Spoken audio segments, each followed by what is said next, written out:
Yo soy Flavio Maschione, soy biólogo y trabajo en parques nacionales. Estoy trabajando en la Dirección Regional Noroeste, que tiene asiento en Salta y que abarca unas 8 o 9 áreas protegidas en el noroeste del país, en las provincias de Jujuy, Salta, Tucumán y Santiago del Estero. Son parques interesantes porque abarcan todo, distintos ambientes, todo un gradiente altitudinal bastante interesante que va desde las zonas chaqueñas bien bajas hasta algunas zonas altoandinas y puneñas, ¿no? Así que pasando por yungas, por ambientes con mucha estructura, mucha diversidad.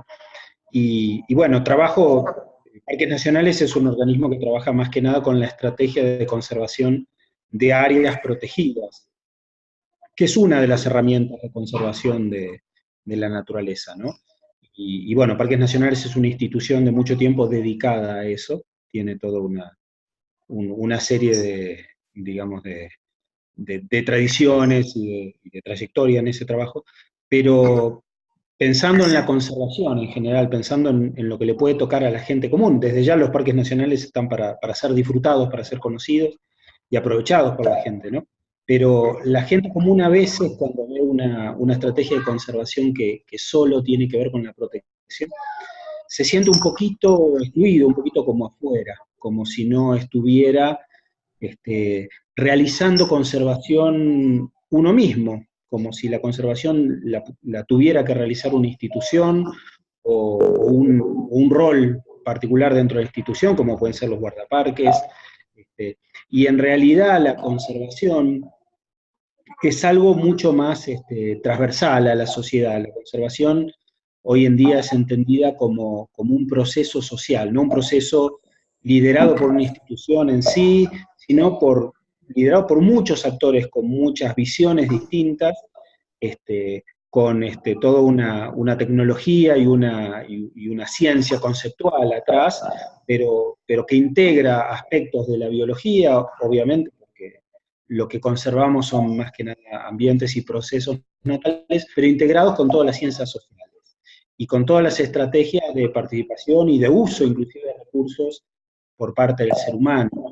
Tal es así que la conservación muchas veces se plantea como algo dilemático y algo distinto del desarrollo, cuando la conservación en realidad es una de las estrategias fundamentales. La conservación de la naturaleza, la conservación de la biodiversidad es una de las estrategias fundamentales del desarrollo, porque permite primero que las fuentes de recursos y los procesos naturales que generan esos recursos sigan vigentes, y permitir graduando justamente los usos de los recursos fuera de áreas protegidas o de áreas bajo manejo, lo que llamamos hoy bajo manejo sustentable, bajo manejo cuidado y estudiado y con compromiso, digamos, con planes concretos de los recursos naturales. A mí dentro de parques nacionales me toca hacer varios tipos de estudios. En particular yo hago estudios de monitoreo, es decir, estudios que lo que tienden a conseguir son eh, distintas fotos a lo largo del tiempo eh, de cómo está un determinado valor ambiental o un atributo del ecosistema o un conjunto de atributos, cómo se conserva, cómo fluctúa, y si tenemos éxito en las acciones o en las estrategias de conservación o no, a lo largo del tiempo. De manera que, bueno, tengo la suerte de visitar las áreas protegidas más o menos asiduamente y de proponer o realizar yo, muchos de los estudios los puedo realizar yo con algunos compañeros de la Dirección Nacional, de la Dirección Regional, para justamente ver cómo evolucionan esas comunidades de organismos naturales. Yo empecé a trabajar desde hace mucho tiempo con aves. Dentro de ellos empecé justamente con los famosos censos de aves acuáticas, que eran conteos instantáneos de aves acuáticas que se pretendía hacer en todo el país, a la usanza de los censos de aves acuáticas que hacen en el hemisferio norte, que se hicieron y se siguen haciendo en Inglaterra y en Estados Unidos y Canadá también, ¿no? La metodología de estos censos clásicos que se hacen es salir al campo en un mismo día o en una misma semana. Nosotros somos en Sudamérica un poquito menos disciplinados y tendemos a hacerlo en más tiempo, pero lo ideal es hacerlo simultáneamente en un día, porque muchísimos voluntarios capacitados para conocer las aves acuáticas lo que hacen es salir al campo cubriendo distintos sectores, en particular distintos lugares de hábitats óptimos para las aves acuáticas, distintos humedales, y bueno, contar justamente los individuos de todas las especies de aves acuáticas que están en esos humedales, tratando de abarcar todo el humedal. Por eso se habla todavía de censo de aves acuáticas, lo que son los censos neotropicales, los censos digamos, para América del Sur y América Central hoy en día, tratando de abarcar todo. Por eso, en vez de plantearlos como muestreos, planteados como censos, como si fuera un muestreo absoluto, ¿no? Donde uno domina todo ese universo de los humedales. Sabemos que, bueno, eso es inalcanzable, en particular en Argentina, por la gran cantidad de humedales y la gran variedad y nuestra gran extensión, pero bueno, digamos, esta metodología de todas maneras produce información útil a lo largo del tiempo. Se hacían desde aquellos tiempos y se siguen haciendo un recuento en época estival, el censo de verano que le decimos, y el censo de invierno, como para comparar las fluctuaciones estacionales de estos cuerpos de agua. A pesar de que la información es un poco disímil y está basada en voluntarios, el mantener a lo largo del tiempo, de muchos años, recuentos en distintos humedales y muchas veces repitiendo los humedales en una época determinada, en una época concreta, en una semana acotada en el año, un día en una semana en el año, permite ir obteniendo información bastante importante como para ir viendo cómo fluctúan poblaciones de aves acuáticas o cómo fluctúan los humedales, ¿no? Porque las aves se pueden correr y ir a otros lugares que no necesariamente controlamos. Pero bueno, el mantener en el tiempo esta metodología permite obtener información interesante, ¿no? Yo tengo la suerte de trabajar en varios proyectos, algunos directamente de parques nacionales. Parques nacionales tienen una estrategia de trabajo que se basa en poseer la jurisdicción del territorio donde administra la conservación o la naturaleza de ese territorio, ¿no? Por eso las provincias, para crear un parque nacional, tienen que ser la jurisdicción provincial, que es la jurisdicción nacional de los territorios, digamos, desde que las provincias son provincias, y la tienen que ceder a la nación por ley, para que por ley la nación cree un parque nacional bajo jurisdicción nacional.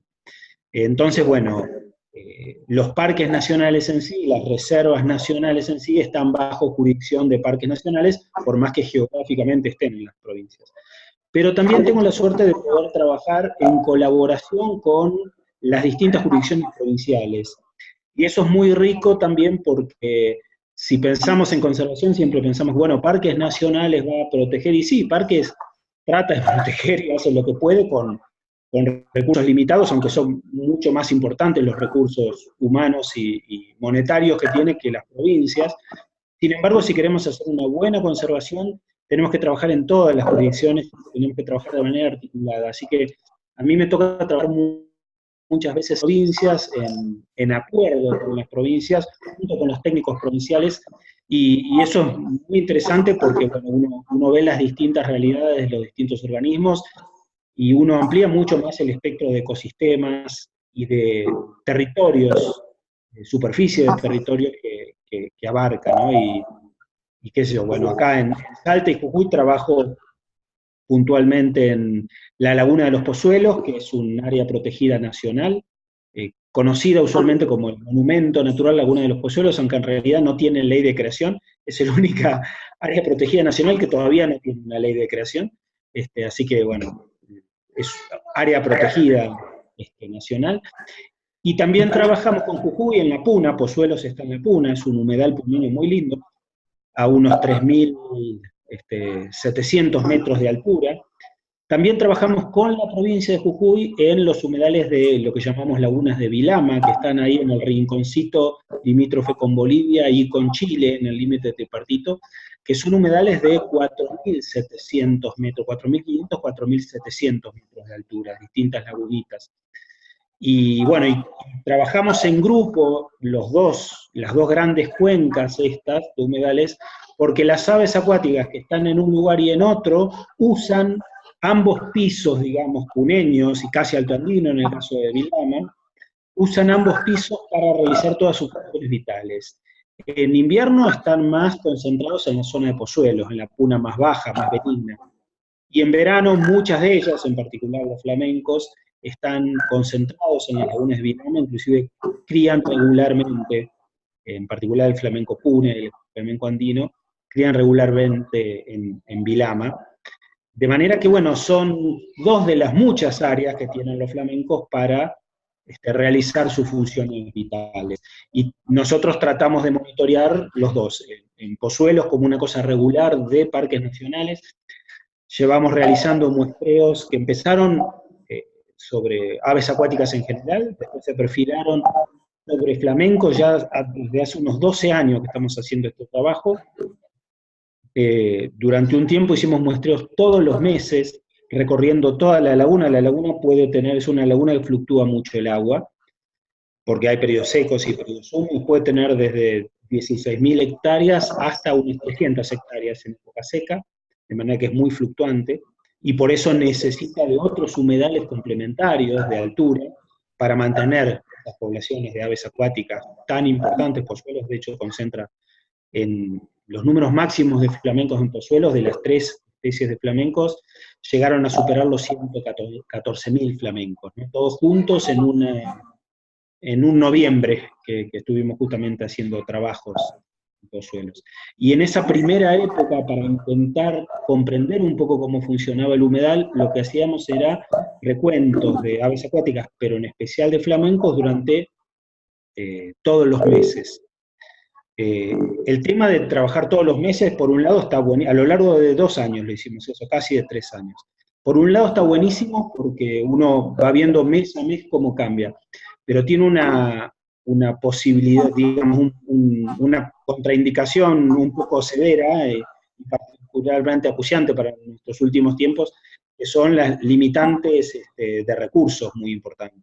Es decir, moverse dando campañas, que suelen ser de 3 días para poder recorrer todo el entorno de esta gran laguna de Pozuelos, que van desde unos 12 puntos de control alrededor de la laguna a unos 8 cuando la laguna está más chiquita, y bueno, y cuando está muy chiquita puede realizarse desde 3 puntos de conteo nomás, pero es decir, fluctúan de 12 a 3 puntos de conteo, y eso lleva unos 3 días de trabajo. No pudimos mantener el esfuerzo durante mucho tiempo más, porque bueno, no hay recursos como para poder realizar eso. Entonces, lo que determinamos fue un esquema de conteo ya estacional, es decir, en verano, en primavera, en otoño y en invierno, para ver cómo se mueven las aves. Y bueno, y justamente trabajando con los flamencos. Como contábamos todas las aves acuáticas, en realidad lo que veíamos era que para los flamencos, bárbaros, son bichos grandes, rosas grandes, visibles, y es más, desde un punto casi central de la laguna, lateral, digamos, pero en la zona central, que es un cerrito alto, se podía observar todos los flamencos, aún sin reconocer cuál de las especies, porque algunos quedan a varios kilómetros, se podían ver todos los flamencos y contar flamenco por flamenco. Por eso sabemos que en un momento llegó a haber 114.000 flamencos, ¿no? Aunque bueno, usualmente hay unos 16.000, 25.000, son números normales para la laguna. Nunca suele haber menos de 3.000, aún con la laguna chiquitita, ¿no? Y lo que vimos es que aparte de contar flamencos, que los podemos contar aún desde ese punto, desde ese único punto, teníamos muy interesante una cantidad de aves migratorias, como son los chorlos, las aves playeras, los chorlos y becasinas, que son aves que nidifican en otros lugares, en particular muchos de ellos lo hacen en el hemisferio norte, en la tundra de Canadá y de Alaska, y vienen a nuestra zona a hibernar, en realidad nuestro verano, vienen buscando ecosistemas parecidos a la tundra, con alimento similar a la tundra, pero acá no vienen a reproducir, sino que vienen a hibernar, en realidad a veranear. Y después vuelven, en esta época de hecho están volviendo, o ya volvieron al hemisferio norte, ¿no? Donde van a criar. Y lo que veíamos es que para comprender un poco la dinámica de estos bichos necesitábamos tener por lo menos 2 puntos en primavera, o 2 puntos, momentos de conteo en primavera para ver cuándo estaban llegando y cuándo se habían asentado, porque algunos llegan, tocan pozuelos y siguen hacia el sur. Digamos, para algunas especies pozuelos no es una parada definitiva, sino una parada y toco y sigo, como algo y sigo. Y 2 en primavera, es decir, 2 en primavera y 2 en otoño. De manera que en este momento estamos haciendo un monitoreo, un muestreo de verano, un muestreo de invierno, 2 muestreos de primavera y 2 muestreos de otoño, justamente para obtener mejor información de estas aves migratorias. Y bueno, contando también el resto de las aves acuáticas, veíamos que había algunas aves acuáticas que eran especies amenazadas, muy endémicas del ambiente puneño, y muy poco conocidas y con poblaciones frágiles. Es el caso, por ejemplo, de las gallaretas andinas, la gallareta gigante, y en particular de la gallareta cornuda, que puede llegar a nidificar a miles de individuos, 5.000 individuos, 5.000 parejas, en la laguna de los Pozuelos, no todos los años, algunos años lo hacen, otros no, construyen nidos flotantes, o islas, a veces esos nidos flotantes quedan pegados, digamos, a la costa o pegados al lecho, y en esas islitas ellas hacen su reproducción, ¿no? Y bueno, entonces veíamos que también obteníamos buena información de estas otras especies.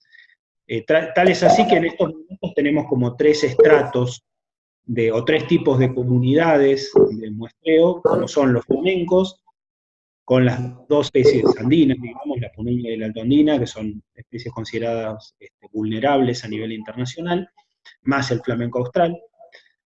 Después las aves migratorias, los limícolas migratorios, dentro de los cuales hay inclusive algunos que no son migratorios, como la caiti, la buceta andina, o el chorlo puneño, o chorlo puna, que se quedan ahí durante todo el año, y reproducen en la zona, y son bien endémicos del ambiente andino, así que también, aunque no sean migratorios, son muy interesantes y muy diagnósticos de ese ambiente de la puna argentina, ¿no?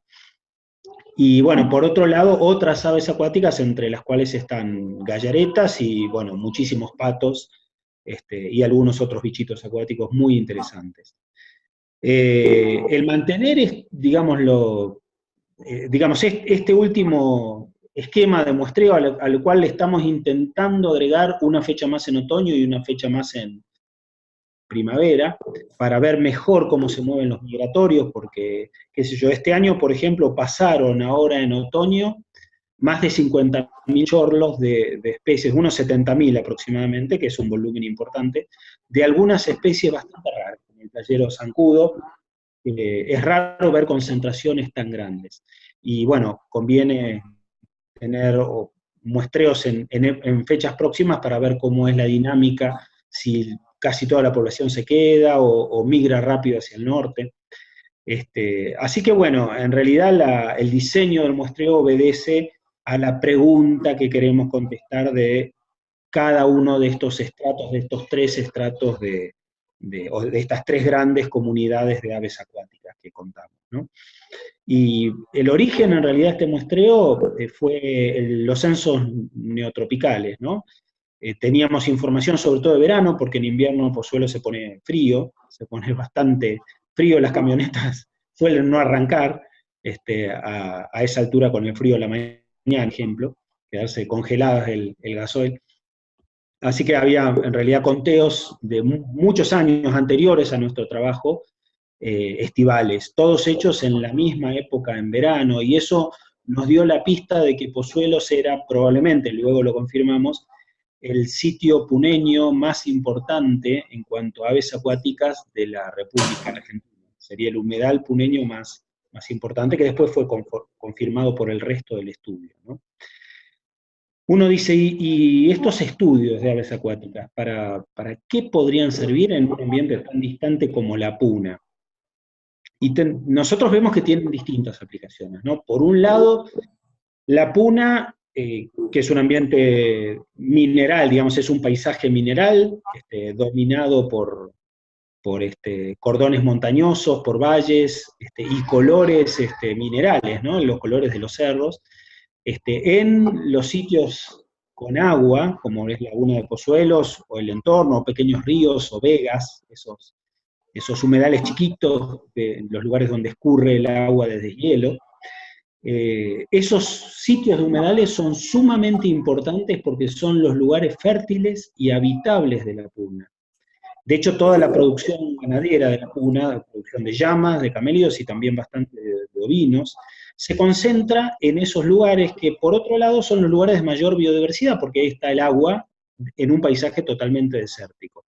Es decir, que ahí se superponen los lugares más interesantes para la conservación, los lugares de mayor biodiversidad, no solo para especies acuáticas, sino para especies terrestres que buscan el agua también como recurso para beberla o para aprovechar las pasturas naturales, los pastos naturales que crecen a lo largo de esos pequeños humedales. Por ejemplo, las poblaciones de vicuñas más densas de toda la Argentina y probablemente de toda su distribución mundial, es decir, de la zona altiplánica sudamericana, se encuentran en la zona de Pozuelos, en la cuenca de la Laguna de los Pozuelos, justamente porque hay bastante humedad y bastante productividad en esos pastizales. Así que tanto especies acuáticas como terrestres dependen de estos humedales. Y la puna, con ser un paisaje mineral en los últimos tiempos, y en realidad siempre la puna tuvo el potencial y la historia de cierto aprovechamiento minero, ciertas explotaciones mineras, que se están dando cada vez más en los últimos tiempos, más que nada minería de litio, pero también minería aurífera, ¿no? En los últimos tiempos de diseminados de oro o plata y otros minerales.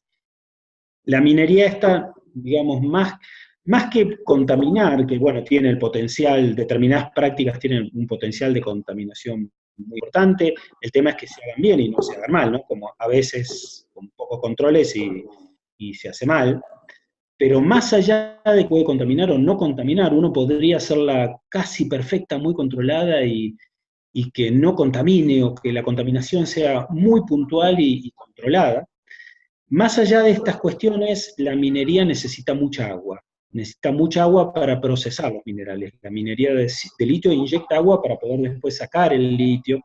La minería aurífera necesita agua para procesar todo, sobre todo lo que es diseminado, mucho escombro, tiene que lavarlo, procesarlo, separar el oro o los minerales valiosos del escombro, entonces consume mucha agua. Y el agua en estos lugares, en los lugares puneños, es un recurso sumamente escaso y que está concentrada en los sitios de mayor biodiversidad. Entonces, el tener un monitoreo de las aves acuáticas y de otros factores de estos humedales es esencial para ver si se están produciendo impactos serios con competencia, con extracción de agua, por ejemplo, de la minería. Eso es uno de los factores, ¿no? Que nos lleva a hacer estos monitoreos. Minería y otro tipo de actividades, ¿no? De hecho, muchas veces se canaliza o se hacen acueductos para utilizar el agua para los poblados, para agua para tomar o agua para que consuman los animales. Y en algunos sectores, en algunos sitios, el agua es tan escasa que no alcanza para todos. Y se han llegado a secar vegas, humedales interesantes por un mal uso. A veces las obras de infraestructura lineal inclusive tienen impacto importante porque los lugares de escurrimiento con la infraestructura lineal a veces se interfiere y si no está bien hecha esa infraestructura y si no considera todas estas cuestiones funcionales, puede llegar a cortar directamente el flujo o a interferir el flujo, a provocar erosión muy importante y a destruir los humedales, ¿no? Tenemos casos de caminos que no consideraron estas cuestiones o trazas inclusive de ductos que no consideraron cuestiones y han producido impacto en humedales a una escala intermedia. Otro de los factores importantes es el tema del cambio climático. El cambio climático es una realidad que se está dando, en realidad no sabemos muy bien para dónde va, hay muchos modelos y los modelos a veces son un poquito contradictorios, lo que sí se sabe es que la inercia climática del planeta la hemos logrado desestabilizar un poco, y cuando uno desestabiliza la inercia, como ocurre con un trompo, pues siempre se pregunta, ¿y va a ser más calor o va a ser más frío? ¿Va a llover más o va a llover menos? Y uno, digamos, si uno piensa en la metáfora del trompo, cuando pierde inercia el trompo empieza a cabecear para un lado y para el otro, hasta que empieza a dar vueltas, vueltas y se para, pero primero no es que se va para un lado solo, empieza a ir para un lado y para el otro. Y con la ruptura de la inercia justamente climática global, lo que vamos a tener, más allá de para dónde termine, si cada lugar más seco, más húmedo, lo que sea, en realidad vamos a tener puntualmente en los lugares más alta temperatura y más baja temperatura, más lluvia y menos lluvia en distintas situaciones a lo largo del año y a lo largo del tiempo. Es decir, hemos logrado alterar esta inercia climática y eso trae sus consecuencias. Entonces, ver cómo están los humedales alpinos y algunas aves indicadoras, como los flamencos, aves de grandes humedales, o las aves migratorias que uno dice nidifican en el Ártico y vienen acá, es muy interesante porque nos empiezan a dar lecturas justamente de cómo está incidiendo el cambio climático a lo largo, por ejemplo, de la ruta migratoria de estas aves que vienen desde el hemisferio norte, ¿no? Así que en realidad con estos monitoreos intentamos aportar a esa cuestión, ¿no? Y todo empezó, repito, con ese monitoreo estival que se realizaba en el mes de principios de febrero, toda la primera semana de febrero, regularmente a lo largo de varios años, que aportó la información justamente para después desarrollar, en la medida que pudimos, otros tipos de estudios, ¿no? Pero nos dio la base para eso. Estudios parecidos a esto, también tengo todavía la oportunidad de participar junto con la provincia de Salta, en este caso, no de Jujuy, en un gran humedal del Chaco salteño, lo que llamamos los Bañados del Quirquincho, que es un humedal que corre al sur del río Bermejo, cuando el Bermejo sale de la montaña y se mete en el Chaco, en esa llanura aluvial. De hecho, los Bañados de Quirquincho están sobre el antiguo cauce del río Bermejo, que hoy en día llamamos Bermejito, y que ya no corre más usualmente, no es un río regular, sino que es un río que cada tanto, con alguna crecida, llega agua y corre.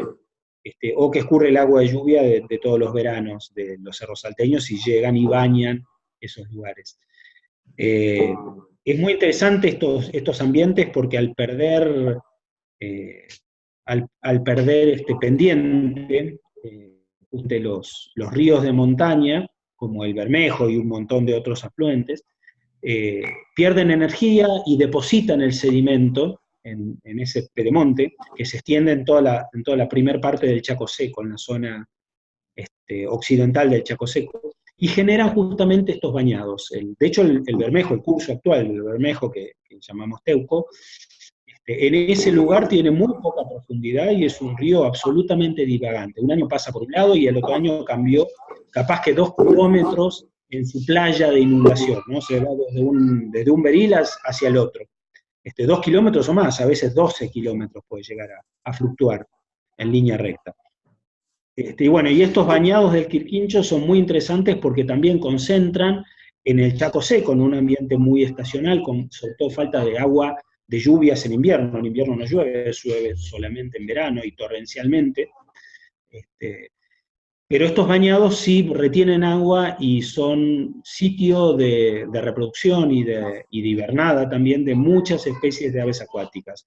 Es muy interesante porque me toca a 80 metros del nivel del mar y a 3.700 metros sobre el nivel del mar estudiar comunidades de aves muy distintas, porque unas son puneñas, son aves andinas, y las otras son bien chaqueñas, casi pampeanas, digamos. Muchas de hecho son especies pampeanas que llegan hasta la provincia de Buenos Aires. Comunidades distintas, pero que tienen un montón de tipos de comportamientos similares, ¿no? Y especies equivalentes. Patos que están arriba, que son de la especie pato puna, y en la zona del Bañado de Quirquincho está el pato argentino o el pato capuchino, que es el equivalente ambiental al pato puna, ¿no? Así que muy interesante, ¿no? Y volúmenes, número de especies y volúmenes de aves también muy interesantes. Equivalentes a lo que es el Bañado de la Estrella en Formosa, y más densidad inclusive de lo que hoy en día se está hablando mucho del Parque Iberá, ¿no? El Parque Nacional Iberá. Bueno, en realidad el Bañado de Quirquincho tiene más densidad de aves acuáticas que lo que son los esteros del Iberá, por el lugar donde está, ¿no? Y el rol que cumple. Ahí en estos lugares hay una especie muy rara para Argentina que es el ganso de monte. El ganso de monte es parecido a un cauquén, a una de las abutardas que le decimos ahí en el sur, que llegan en invierno al sur de la provincia de Buenos Aires. Es más o menos ese grupo, un ganso grande, que vive en las orillas del Bermejo, que es bastante arborícola a veces, anda en los bosques y baja a comer pasto a los bordes de los bañados, donde crece pastito tierno. Y este ganso de monte, en Argentina, la única población así importante, conocida y regular, está en los Bañados de Quirquincho, con alrededor de 300 individuos desde hace mucho tiempo, y se mantienen en esa cantidad, ni crece ni decrece, se mantiene más o menos en esa cantidad desde hace tiempo. Así que nosotros lo que hicimos fue hacer muestreos justamente en 4 épocas del año, en las 4 estaciones, y nos quedamos con los muestreos, en estos momentos con los muestreos estivales, que son, el ganso desaparece en época invernal de los Bañados de Quirquincho, hay 3 meses que desaparece de la zona, que va a criar, y en realidad no sabemos dónde cría, si migra hasta el Beni, hasta el sur del Amazonas, digamos, al Amazonas boliviano a criar, o si se desplaza por ahí, cría cerca, no sabemos, ahí se nos pierde en ese tiempo. Quisimos hacer captura para colocarle trackers a los gansos, para colocarle GPS, digamos, para que en su deambular nos den información sobre la ruta migratoria, pero bueno, todavía no lo hemos logrado. Lo que sí hacemos es un muestreo estival para ver la cantidad de gansos que siga ocurriendo en la zona, si cambian de lagunas, porque ahí lo que abarcamos son un montón de lagunitas de cuerpos de agua y sus bañados, los lugares de desborde, para ver dónde están los gansos, porque van cambiando de lagunas, depende si un año baña más el río o las lluvias bañan más un sector y hay un pastito más tierno en un sector o en otro. Así que vamos obteniendo esa información y viendo también las otras aves acuáticas que son muy interesantes, ¿no? Tienen una riqueza de especies realmente muy, muy interesantes. Ahí trabajamos con guardaparques provinciales y ahí empezamos a trabajar con vaquianos locales. En las tierras, en esos lugares de hecho el guardaparque provincial de ahí, don Nicéforo Luna, es un vaquiano, es una persona que se crió en el campo y que desde chico tenía esta afición y tuvo la oportunidad de guiar en su niñez a Claes Solrock, el ornitólogo sueco que instalado en Tucumán fue un poco casi el padre de la ornitología científica argentina, hace mucho tiempo, y él le tocó guiarlo como chico que sabía dónde había bichos, dónde había un nido de Yavirú, eso lo guiaba a Olrock. Después él, de chico, después perdió contacto con el ambiente de la conservación, y después, bueno, cuando se reactivó y se creó una reserva provincial, Los Palmares, en Bañado de Quirquincho, una reserva provincial chiquitita, lo contactaron a Nicéforo como conocedor de la zona y se convirtió en guardaparque y principal custodio de eso, ¿no? Nicéforo lo que hace también es interesar a los paisanos locales en la conservación, en particular para que no casen, por lo menos el ganso de monte y otras especies protegidas, otras especies que tengan problemas. Y bueno, y lo ha logrado. Y nosotros hacíamos los trabajos de campo, las recorridas a veces a caballo, en este caso eran más transectas que puntos, por cómo es el ambiente, teníamos que movernos para descubrir los bichos que podían quedar ocultos en un meandro de los bañados. Entonces eran más que puntos de conteo, eran transectas de conteo, digamos, sería como un punto que uno lo va desplazando a lo largo de un lapso de tiempo y de un recorrido preestablecido. Y bueno, y nos acompañaban vaquianos locales que enseguida se coparon con el trabajo y empezaron a generar datos ellos mismos, ¿no? En la puna, hacer participar a los puneños nos resultaba un poco más difícil porque toda la gente estaba ocupada en la atención del ganado o en los quehaceres. Pero acá en el Chaco, los puesteros, como pasábamos por delante de ellos, de alguna manera empezaron a sumarse, empezaron a guiarnos, porque nosotros nos perdíamos en el lugar, y empezaron a, bueno, a quedar motivados. Muchos de ellos conocían los animales a la perfección, no sabían el nombre científico, pero nada más, conocían datos de reproducción, los nombres locales, datos de comportamiento súper interesantes. Así que para nosotros fue súper enriquecedor la participación de esta gente, ¿no?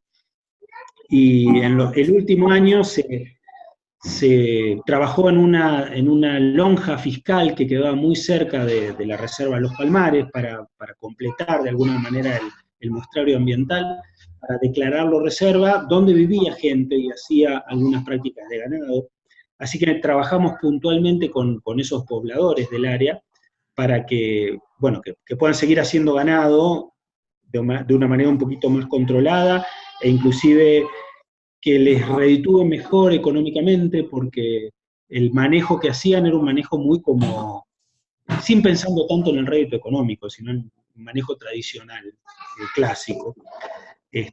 Y se nos fue ocurriendo que los paisanos fueron, ya que sabían tanto de la zona, del ambiente, y eran verdaderos intérpretes de la naturaleza, lo que a veces tenían como vergüenza de contar su experiencia en su lenguaje. Y nosotros le decíamos que en realidad era maravilloso eso, porque no solo contaban sobre animales, plantas, sino que contaban sobre ellos mismos, sobre su cultura, sobre...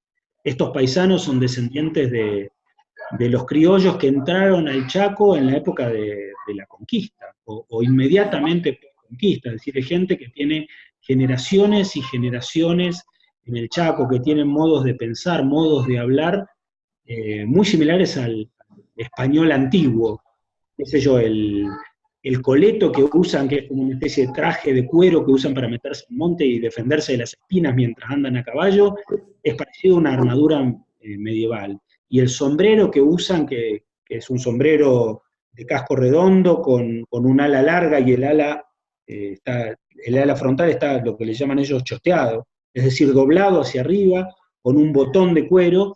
Si uno se lo pone en vez de así, se lo pone así, y mira las representaciones del Quijote, se va a dar cuenta que ese sombrero tiene la misma forma que el casco metálico del caballero andante de la parte final del medioevo español.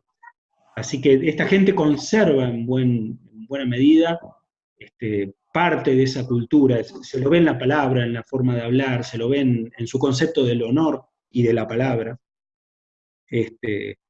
Así que es muy interesante, ¿no? Y eso para ser transmitido y para hacer turismo vivencial, no turismo, digamos, masivo, sino otro tipo de turismo donde uno conoce otras cosas tan maravillosas que tenemos, ¿no? Que es la naturaleza y las culturas asociadas. Bueno, y la gente felizmente se enganchó en esa, ¿no? Ahora estamos tratando de que la provincia pueda dar continuidad a una primera inversión que se hizo para ir perfilando y desarrollando este producto turístico natural vinculado justamente al Chaco seco, a los chaqueños y a los otros chaqueños que son todas las aves acuáticas y la naturaleza chaqueña, ¿no? Muy interesante. En los últimos tiempos también, bueno, en la provincia de Salta, pero ya en ambiente yungueño, estuvimos, bueno, desde hace años encontramos una pequeña población del guacamayo verde, el único guacamayo nativo que sobrevivió en el tiempo y que se creía que no, ya no había más en Argentina, aunque nosotros conocíamos desde hace tiempo una pequeña población que pensábamos que era de 10, 12 individuos. Hace unos 12 años se encontró que esa población en realidad tenía como cerca de 60 individuos, era más importante de lo que pensábamos, y vive en las sierras de Tartagal, ahí en la frontera con Bolivia, en la frontera con Yacuiba. ¿No? Y de hecho los bichos pasan del lado boliviano y del lado argentino.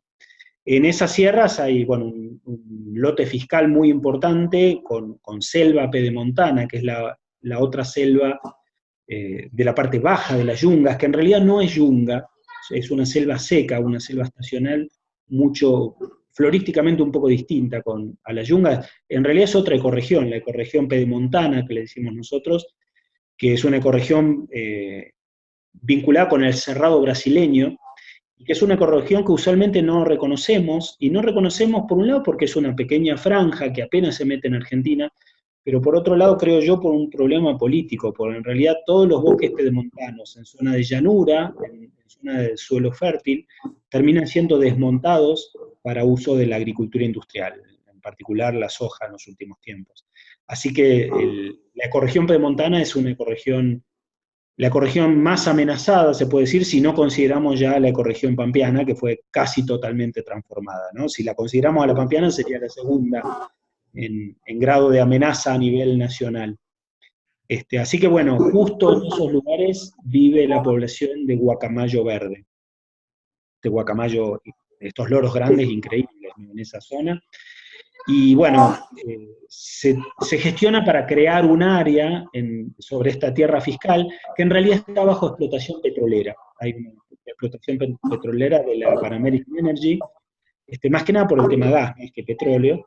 Y bueno, siempre están los tires de aflojes, si se hace el área protegida, o se sigue explotando petróleo. Nosotros en realidad no vemos ninguna, digamos, contradicción entre conservación y uso. Si se hace explotación gasífera bien hecha, minimizando los impactos, podría hacerse, obviamente no justo arriba de la colonia reproductiva del guacamayo, pero sí en otra área que no moleste para nada. De hecho, no se superponen las áreas de pozo con las áreas del guacamayo, si no, no estaría más el guacamayo. Porque eso tuvo una gran explotación, en particular a partir de los 50. Ahora, de hecho, la explotación es casi marginal comparado con los 50, los 60. Pero bueno, estamos esperando que se cree esta área protegida y que se entienda que crear una área protegida y hacer aprovechamientos hidrocarburíferos con alta calidad ambiental y tomando recaudos ambientales y compromisos ambientales fuertes, en realidad debería ser un activo para la empresa que tiene la concesión. Porque puede mostrar que se puede hacer mucho mejor y muy bien la actividad sin tener un impacto degradatorio importante, ¿no? Es decir, si la propia empresa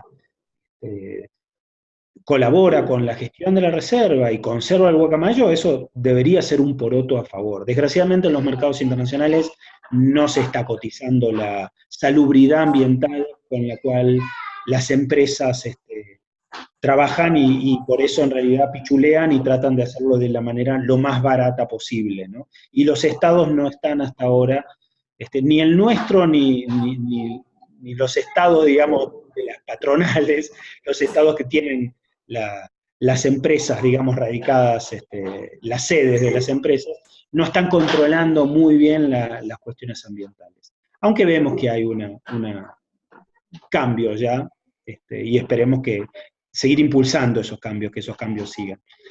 La cosa es que una población que teníamos conocida de guacamayos, este invierno empezó a bajar al pueblito de Salvador Massa, que es el pueblito fronterizo que tenemos nosotros, de profesor Salvador Massa, en honor a uno de los que estudió el mar de Chagas en Argentina, el profesor Massa. Y bueno, bajaron los loros al pueblito y a comer frutos de paraíso que estaban ahí, del árbol exótico que estaban ahí, y bueno, la gente empezó a verlos y empezó a tener miedo que alguien vaya y los sondee con la gomera, digamos. Upa. Y bueno, y entonces empezaron a salir noticias como que ya estaban matando a los guacamayos, qué sé yo, y nos parecieron noticias muy desagradables porque es como que todo era fatalidad. La gente mata a los guacamayos, que son especies protegidas, en peligro, crítico para Argentina, y no se puede hacer nada. Y en realidad la noticia era falsa, es decir, la noticia verdadera era que los loros estaban bajando cerca del pueblo y estaban muy confiados.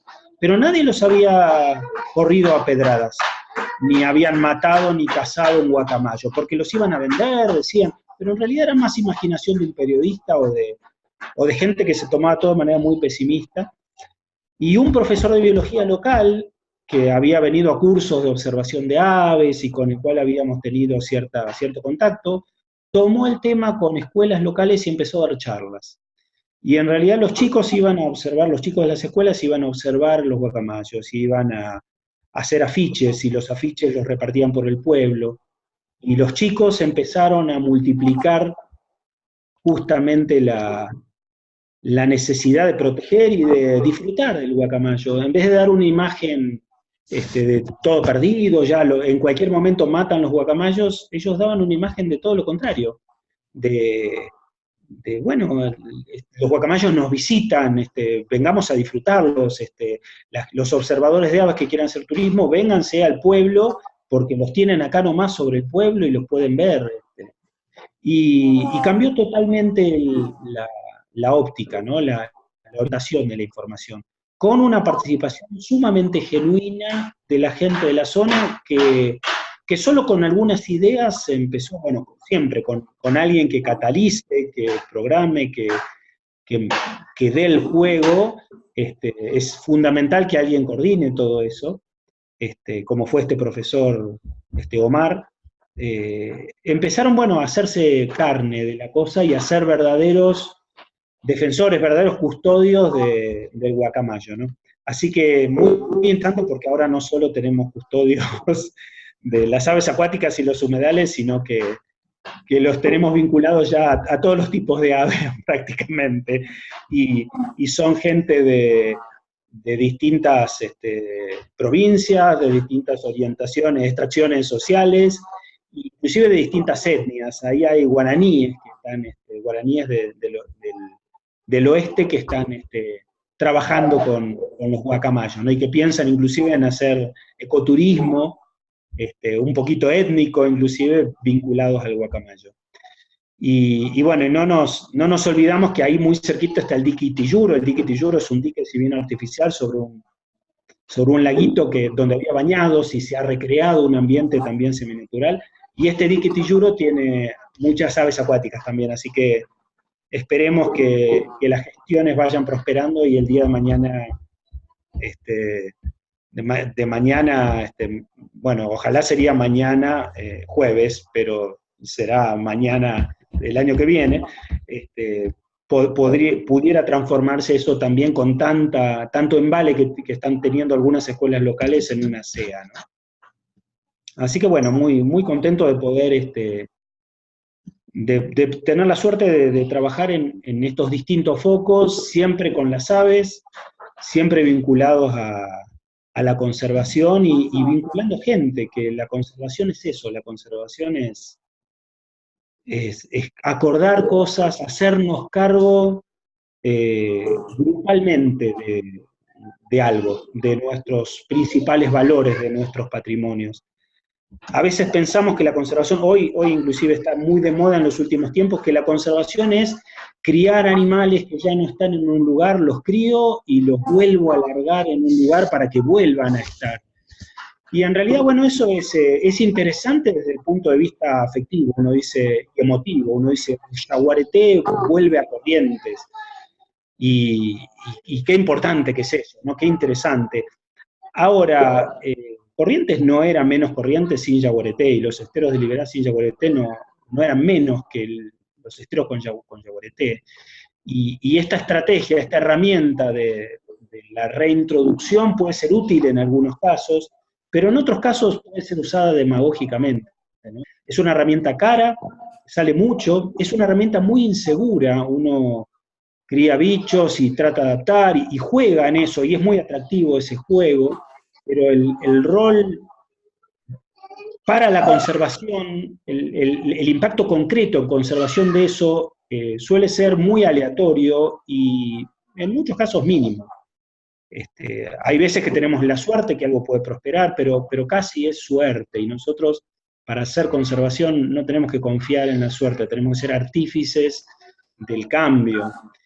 Y ese cambio darlo a nivel social, es decir, no plantear o no esperar solamente que venga una fundación, o que venga el Estado, que venga un guardaparque a generarnos ese cambio, sino ese cambio darlos desde eh, los segmentos basales de la sociedad, ¿no? Desde la educación, desde las escuelas, desde la gente que convive con el campo, desde la población rural inclusive, que a veces la vemos claro, los rurales son los dañinos porque en realidad están en el campo, pero en realidad son mucho menos dañinos que la gente de la ciudad que con su comportamiento y su esquema de consumo termina consumiendo más recursos y hace que los ecosistemas no den abasto para producir.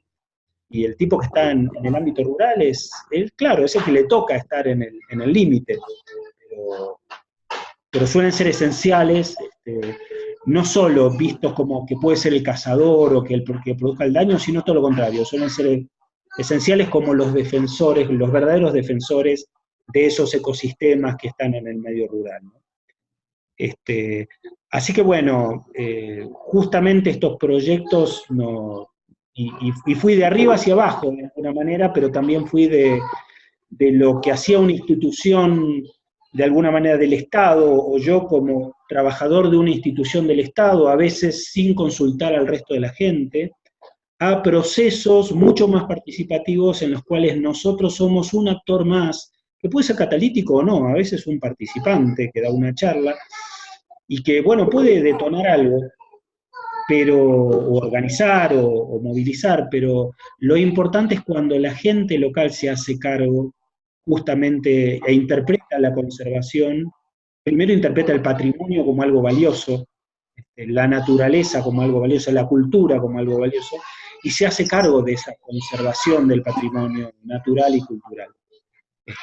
Yo soy convencido de que vamos a hacer bien conservación el día que la conservación ya no nos baje línea un guardaparque o un secretario de ambiente, sino que la gente sepa qué cosas tienen valor, participa porque están mirando patitos, mirando gallaretas, contándolas, conversando con los cazadores, convenciendo al cazador que no case o que no dañe de más en el caso de lo que puede llegar a estar permitido, y convenciendo a los otros también de que, bueno, que el desarrollo no es pasarle una autopista por arriba a un humedal, sino puede ser esquivarlo, poner en valor ese humedal que cumple miles de funciones,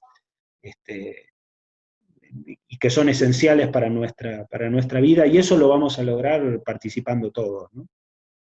Así que, bueno, esa por ahí es el vuelo desde arriba hacia abajo que se me ocurre desde el noroeste. Bueno, muchísimas gracias, Flavio. Y antes de cerrar, nosotras estamos escuchándote acá desde Tandil y hay un par de preguntas que quisiéramos hacerte brevemente, pero un poco le respondiste a la mía, que es cómo estabas hablando de la ciencia ciudadana o de la participación de las escuelas.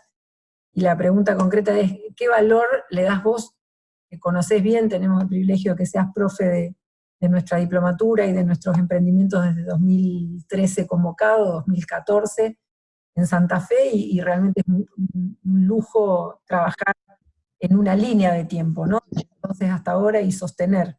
Así que de verdad gracias por estar sosteniendo aunque sea a tantos kilómetros y previo a tu viaje de mañana. Y te decía, la pregunta es, ¿qué valor le das vos a la red de escuelas? Que por más que a veces uno dice, bueno, es un día en el año el que hacen un conteo, como decías al principio, y a veces solo uno piensa en que los datos son pocos, un día al año es poco, pero también qué valor le das a la red como un proceso participativo, educativo y sostenible. Sí, yo lo veo como la red esencial, lo veo como la red, como lo más basal, digamos, ¿no? Lo primero que trabajamos con chicos, trabajamos con educadores, y trabajamos con gente que está en los territorios, no con gente que tiene cargos y que ve las cosas desde afuera nomás, sino con gente que está ahí y que empieza a identificar y hacerse cargo de su pedacito de tierra. Y lo que decís vos de eso, de sostener, aunque sea algo que puede parecer poco una vez al año, pero sostenido en el tiempo, esa vez al año, si se hace prolijo, si se repite la metodología, si se incorporan los aprendizajes, si se logra sostener en el tiempo, y esto tiene que ver con el involucramiento de otra gente que va a venir y va a reemplazar o va a ir sustituyendo y se va a ir sumando al grupo inicial. Me parece que es lo esencial justamente, ¿no? Y es lo que a veces desde el punto de vista de la educación ambiental se cree que educación ambiental es bajar línea desde un ministerio y decir lo que hay que hacer. En realidad cuando la educación ambiental pasa por vivenciar y y adaptar las acciones a las realidades, ¿no? Y eso lo vamos a hacer desde los territorios, y lo vamos a hacer desde los protagonistas que es la gente que está ahí. No la gente que a veces es dueña de los territorios, sino la gente que vive en los territorios, ¿no? Y lo digo dueño no solo desde el punto de vista del que tiene los papeles, sino desde que el que ejerce la gobernanza política de esos lugares, ¿no? A veces desde un ministerio, una secretaría, se creen que, bueno, los recursos son míos y yo los administro. No, no, los recursos son de la sociedad y yo tengo el deber como funcionario de, de administrarlo lo mejor posible con participación de esa sociedad, porque si lo hago yo, eh, digamos, cuando pensamos en la definición de sustentabilidad, siempre se habla de, bueno, que tiene que funcionar biológicamente y ecológicamente eso, y que tiene que generar dinero, pero si no tiene participación de la gente local, si la gente que está en ese sistema de producción de ese recurso natural no participa de eso, no es sustentable. Digamos, todo lo que nosotros, muchísimos planteos que se hablan de uso sustentable, no sé, de guanaco en el sur ahora, uso sustentable de guanaco en el sur. Sí, capaz que biológicamente uno puede cosechar y no alterar la población, podría ser. Este, y podría ser que económicamente rinde, pero si ese rendimiento no le sirve a la gente que vive en el lugar o que está al borde del lugar, que lo haga un empresario de otro lugar, no tiene mucho sentido. Lo mismo podríamos llevarlo el razonamiento a la minería, ¿no? Sí, se puede producir mineral sin contaminar mucho y teniendo muchos cuidados. Ahora, si la gente local no recibe los beneficios concretos de eso, nos estamos olvidando de la pata fundamental de la sustentabilidad, que es justamente la parte de la participación social, ¿no? Cuando se habla de equidad y todo eso, que son conceptos que a veces decimos sustentable y con equidad. No, no, la equidad está dentro del concepto de sustentable bien usado. Si no hay equidad social, no es sustentable un proyecto directamente, ¿no? No es sustentable con o sin equidad, no, no. La equidad tiene que estar adentro de la cosa. Así que bueno, eso es. Y para que eso funcione, eh, todos tenemos que participar, ¿no? Y hacerlo funcionar. Bueno, gracias Flavio, muy interesante todo lo comentado. Soy Agostina y estoy coordinando los materiales comentados sobre aves. Así que quería preguntarte qué consejos le darías a alguien que quiere comprarse un binocular y qué material de lectura le recomendarías.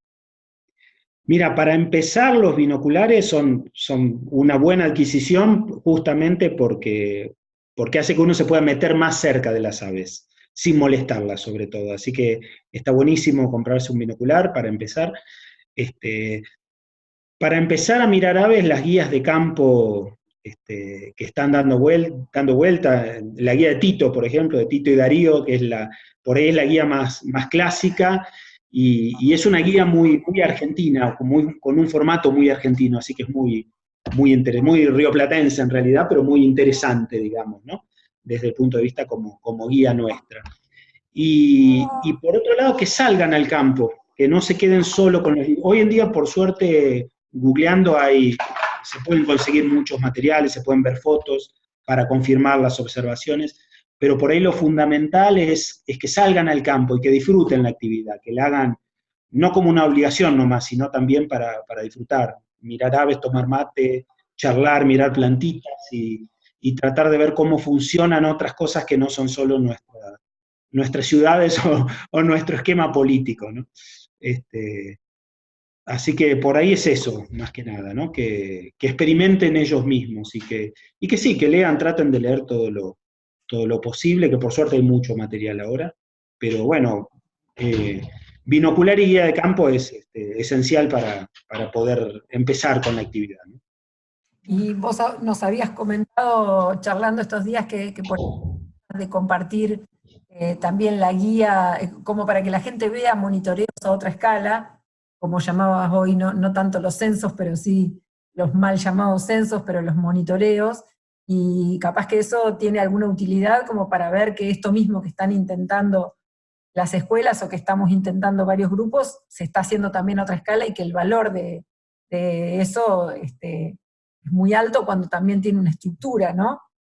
Sí, sí, sí. Sí, yo les iba a pasar no hablé mucho del grupo flamenco, pero en realidad estamos, del grupo de flamencos altondinos, distintas instituciones, desde parques nacionales, con instituciones de Chile, de Bolivia, de Perú, grupos de investigación y gente común, aficionados, están nucleados en un grupo de conservación de los flamencos y se ha generado un manual con, digamos, las estrategias de monitoreo para hacer esto no solo en Pozuelos y en Vilama, sino simultáneamente a nivel de toda la distribución puneña de estos bichos.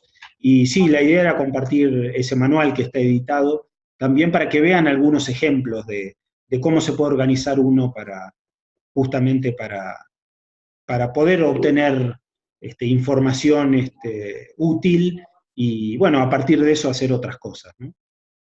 Bueno, muchísimas gracias. Seguramente hay una red cada vez más grande para adaptar este tipo de materiales y de, bueno, tomar lo mejor de cada uno y en algunos casos generar materiales locales como algunas escuelas se animan a hacer. Así que para nosotros un gusto intentar tenerte a distancia a vos y a los otros profes y siempre te vamos a estar llamando toda vez que podamos. Así que muchísimas gracias y a aprovechar los consejos que nos venís dando. No, no, por favor, un gusto poder estar participando. Así que muchísimas gracias a ustedes. Bueno, gracias, Flavio. Bueno, Hasta luego, hasta Agustina. pronto. Hasta luego. Hasta pronto.